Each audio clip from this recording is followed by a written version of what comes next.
आपण सर्वांना ठाऊकच आहे की आपला जो हा अंबरनाथ तालुका आहे हा वॉटर प्रोन आणि पूर बाधित क्षेत्र आहे।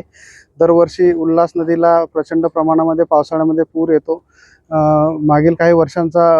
अनुभव पाहता आपण म्हणजे 26 जुलै 2005 त्यानंतर 2021 2019 नंतर महालक्ष्मी एक्सप्रेस चामटोलीला अशा वेगळ्या प्रकारच्या ज्या घटना घडलेल्या आहेत, त्याच अनुषंगाने अशा प्रकारची पूर परिस्थिती वगैरे आपल्या नगरपालिका हद्दीमध्ये अंबरनाथ असो वा बदलापूर असो या दोन्ही ठिकाणी तर नागरिकांना जे अग्निशमन व आणीबाणी सेवेमध्ये उपलब्ध साधन सामग्री आहे त्यामध्ये वेगवेगळ्या प्रकारच्या बोटी, rubber inflatable boat with engine, life jacket, life boy rings, वेगवेगळ्या प्रकारच्या रश्श्या यांचा उपयोग कसा करायचा, नागरिकांना पुरामध्ये अडकलेल्या नागरिकांना कसं बाहेर सुखरूप काढायचं, त्यांना स्थलांतरित कसं करायचं, हा सगळा विषयांचा एक या ठिकाणी सराव शिबिर आयोजन केलं होतं। त्या ठिकाणी माननीय नगराध्यक्षा तेजश्रीताई करंजुले पाटील, माननीय मुख्याधिकारी उमाकांत गायकवाड साहेब यांनी सुद्धा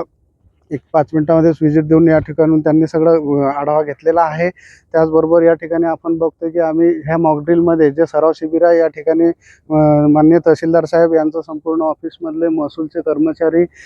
पोलीस डिपार्टमेंट पूर्व पश्चिम शिवाजीनगर पोलीस स्टेशन, अंबरनाथ पश्चिम पोलीस स्टेशन तसेच रेल्वे प्रशासन या सर्वांना यामध्ये आपण या ठिकाणी बोलावण्यात आलेलं होतं, जेणेकरून कुठल्याही प्रकारची रेल्वेंना बोलावण्याचं कारण हेच की जसं चामटोलीला एक्सप्रेस अडकलेली होती आणि त्या ठिकाणी प्रचंड 2 ते 2.5 हजार लोक ट्रॅप झाले होते। मग त्यामध्ये सुद्धा आता काय झालेलं आहे की प्रत्येक रेल्वे प्रशासनाने सुद्धा ठराविक स्टेशनला बोटी वगैरे दिलेल्या आहेत। महसूल डिपार्टमेंट तहसीलदार कार्यालयाने सुद्धा बोटीची त्या ठिकाणी तैनात व्यवस्था केलेली आहे त्यांच्या झोनमध्ये, त्याला इंजिन वगैरे सगळं काही दिलेलं आहे। एकंदरीतच बाबा जो काही आता आगामी तोंडावर पावसाळा आलेला आहे त्या पावसाळ्यामध्ये कुठल्याही प्रकारची पूर परिस्थिती किंवा कुठल्याही प्रकारची आपत्ती उद्भवल्यास